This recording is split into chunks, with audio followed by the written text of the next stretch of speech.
Hi, today we're going to talk about simplifying our academic writing. How many of you have had to do what you would consider academic writing? You certainly had to do some level of academic writing in your university studies. Some of you have had to use it for other purposes, such as applying for scholarship or for admission into a university. Some of you may have even used it in trying to be published someplace. The very name of it, academic writing, is a little scary. And in fact, I would say that term, academic writing, is the first part of the problem that we encounter when we do academic writing. Because by that very term, we think we have to sound smart. And that's what I want to talk about. That's one of the biggest problems in academic writing.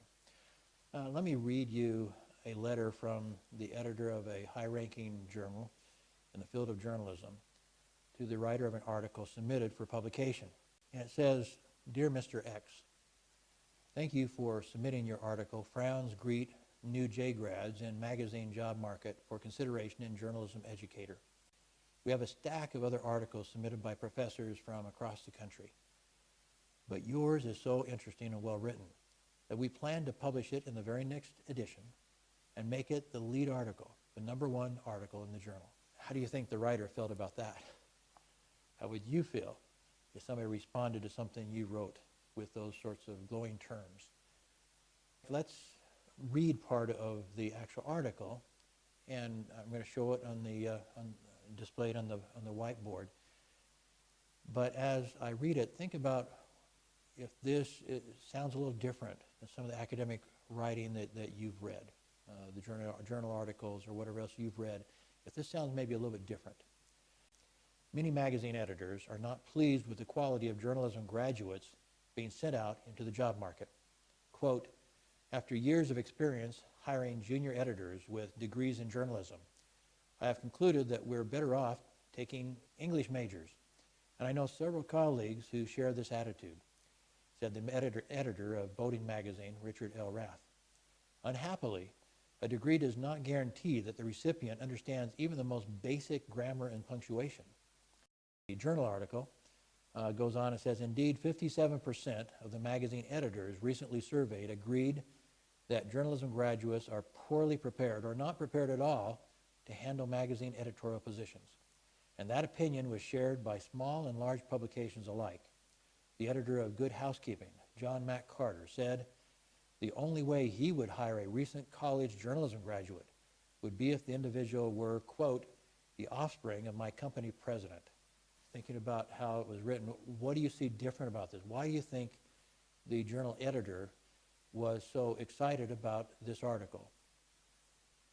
Is this article different than some of the other academic writing that you've read, especially journal articles and advanced textbooks and things like that?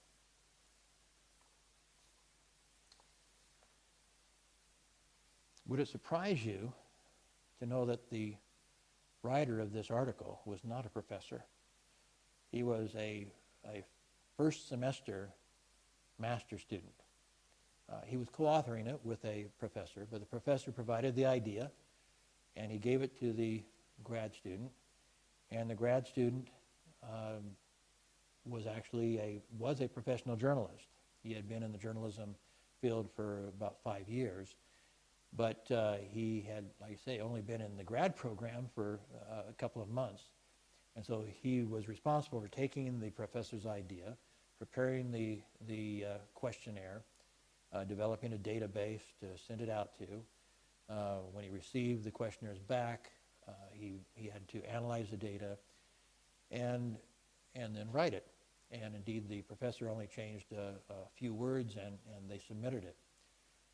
However, in preparing even the questionnaire, the journalism thought about this and thought, how am I going to do this? How am I going to please my professor? How am I going to write something that somebody would accept? And he realized he could not sound smart. He could not sound smart because he didn't know what he was doing. And so he had to sound like a journalist. And so he created a questionnaire that had lots of open-ended questions so he could quote the respondents and not just quote statistics. And he prepared it and wrote it like he would if he were a journalist. So how might that have affected his background? What do you know about journalism that's different than academic writing in general, journalistic writing? Maybe while you're thinking about that, let me tell you, when I was in my bachelor's program, I also found myself trying to sound smart in my English composition courses. And I was struggling to get A's, be worth. And then I started taking journalism courses. And journalists have a philosophy that you have to keep it simple. You have to write as if your reader was a ninth grader. You had to cover sophisticated subjects. You might have to cover nuclear fusion, but you had to write it in such a way that a ninth grader would understand it, because some of your readers would not be well educated. And so adopting that philosophy, that what you're writing is more, the content of what you're writing is more important than the words you use, indeed, as far as making it well accepted. But that is important to make, to write it in such a way that everybody can understand it, and then make sure your content is good. Let me tell you that the writer of this journal article was me. And I was flabbergasted that we would receive a letter like this from this top journal, my first effort ever to write a journal article. Then and over the years have come to several conclusions. What do you think I concluded? What do you think I concluded about academic writing from receiving this letter from the editor of this high-ranking journal? As I said, this class we're going to be talking today is about how to simplify our academic writing, because the biggest problem that I've seen students get into as they try to complete academic writing assignments is sounding smart. They think they have to use the biggest words. They think they have to use the most complicated sentences. And the truth is, that's not true. I was trying to sound smart. And that gets people into trouble. It particularly gets people in trouble if English is not their first language. Think about that. Why would it cause even bigger problems if English is not your first language? As I said, it causes problems for whom English is their first language, for whom some of the nuances some of the nuances of the language are somewhat clear, but they're reaching into vocabulary they don't control either. And so if you don't control the vocabulary, if you don't fully understand the vocabulary you're trying to use, and if you're putting your sentences together with lots of clauses and you make it long, long, long, and suddenly it's hard to understand where you started and where you ended, now you're into trouble. And that's exactly what many academic writers, young academic writers, do. That's what I did, and why, when I was in my bachelor's program, and why I was surprised when I got this letter from this journal editor rewarding me for not trying to sound smart, for just giving good content. So I'm going to show you here a paragraph from it's actually a scholarship application that somebody asked me to help her with. She's a professional.